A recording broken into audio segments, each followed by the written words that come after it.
ಈಗ ರೇಣುಕಾಸ್ವಾಮಿ ಕೊಲೆ ಪ್ರಕರಣದಲ್ಲಿ ದರ್ಶನ್ ಅಂಧರಾಗಿ ಒಳಗಡೆ ಹೋಗಿ ಜೈಲಿಗೆ ಹೋಗಿ 9 ದಿನನೋ 10 ದಿನನೋ ಎಷ್ಟಾಗಿದೆ. ಸಿನಿಮಾ ಶೂಟಿಂಗು ಪಾರ್ಟಿ ಯಾವುದೂ ಇಲ್ಲ. ಅದು ಹೆಂಗ್ರಿ ಇರಕ್ಕಾಗತ್ತೆ ಜೈಲೊಳಗಡೆ ಕೂತಿದ್ದಾಗ? ಅದು ಯಾವುದೂ ಇಲ್ಲ ಅಂತ ಸರ್. ಒಳಗಡೆ ಇದ್ಮೇಲೆ ಇಲ್ಲ ಅಂತ ಸದಾಕಾಲ ಅದರಲ್ಲೇ ಬಿಸಿ ಇರ್ತಿದ್ರು.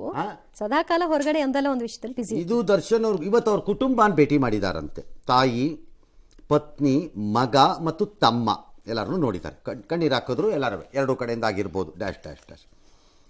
ಸರಿ, ಕಾನೂನು ಬಗ್ಗೆ ಎಲ್ಲ ಚರ್ಚೆ ಮಾಡಿದಾರಂತೆ. ಹೋರಾಟದ ಬಗ್ಗೆ ಭೇಟಿಗೆ ಅವಕಾಶ ಇಲ್ಲದಿದ್ದರೂ ಅಭಿಮಾನಿಗಳಲ್ಲಿ ಜಮಾಯಿಸ್ತಿದ್ದಾರಂತೆ.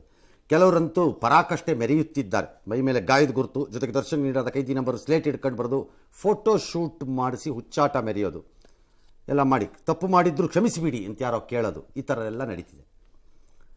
ಒಳಗಡೆ ಇರುವಂತಹ ಆರೋಪಿ ಸ್ಥಾನದಲ್ಲಿರುವ ವ್ಯಕ್ತಿಯ ಮನಸ್ಥಿತಿ ಏನು ನನಗೆ ಗೊತ್ತಿಲ್ಲ. ಯಾಕಂದರೆ ನಾನು ಮೀಟ್ ಮಾಡಿಲ್ಲ ಅಥವಾ ನನಗೆ ಗೊತ್ತಿಲ್ಲ. ನೀವೆಲ್ಲ ಹತ್ರು ಕರೆದ್ರು ಬಿಟ್ಬಿಡು ಅಂತಂದ್ರು, ಡ್ಯಾಶು ಡ್ಯಾಶು ಅಂತ ನೀವು ಹೇಳ್ತಿದ್ದೀವಿ ಅಷ್ಟೇ, ನಮಗೆ ಗೊತ್ತಿಲ್ಲ. But I want to tell something to ಈ ಅಭಿಮಾನಿಗಳಿಗೆ. ನಿಮ್ಮ ಈ ಅಂಧ ಅಭಿಮಾನ ಬರೀ ರಾಜಕಾರಣಿ, ನನ್ನ ನಟರಿಗೆ ಮಾತ್ರ ಹೇಳ್ತಿಲ್ಲ ಇದನ್ನು, ರಾಜಕಾರಣಿಗಳಿಗೂ ಹೌದು. ಸುತ್ತಲೂ ಒಂದಿ ಮಾಗದರಂತೆ ನಿಂತುಕೊಂಡು ಸತ್ಯವನ್ನ ಮರೆಮಾಚಿ ನಿಮಗೆ ಉಗೆ ಉಗೆ ಎಂದು ದೇವರ ಸ್ಥಾನಕ್ಕೆ ತೆಗೆದುಕೊಂಡು ಹೋಗಿ ಕೂರಿಸಿದ್ದರಿಂದ ನಷ್ಟ ಆಗಿದ್ದು ಯಾರಿಗೆ ಎಂದರೆ ನೀವು ಯಾರನ್ನು ನಂಬಿದ್ರು ಆ ವ್ಯಕ್ತಿಗಳಿಗೇನೆ. ಯಾಕಂದರೆ ಅವರು ಭ್ರಮೆಗಳ ಒಳಗೆ ಹೋಗ್ತಾರೆ. ಏನು ಮಾಡಿದ್ರು ಸರಿ ಅನ್ನೋದು. ಎಕ್ಸಾಕ್ಟ್ಲಿ. ಹಾಗಾಗಿ ದಿ ಗ್ರೇಟ್ ಅಭಿಮಾನಿ ಅನ್ಕೋತಿರೋನು ಅಲ್ಲಿ ಬಂದು ಫೋಟೋ ಶೂಟು ನಂಬರ್ ಹಿಡ್ಕೊಂಡು ಫೋಟೋ ತೆಗಿಸ್ತೀನಿ ಅಂತನ್ನೋದೆಲ್ಲ ಇದೆಯಲ್ಲ, ಇದು ಮಾಡಿದ್ರೆ ನಿನ್ನ ಅಭಿಮಾನದ ಸಂಕೇತ ಅಲ್ಲಪ್ಪ ಅದು.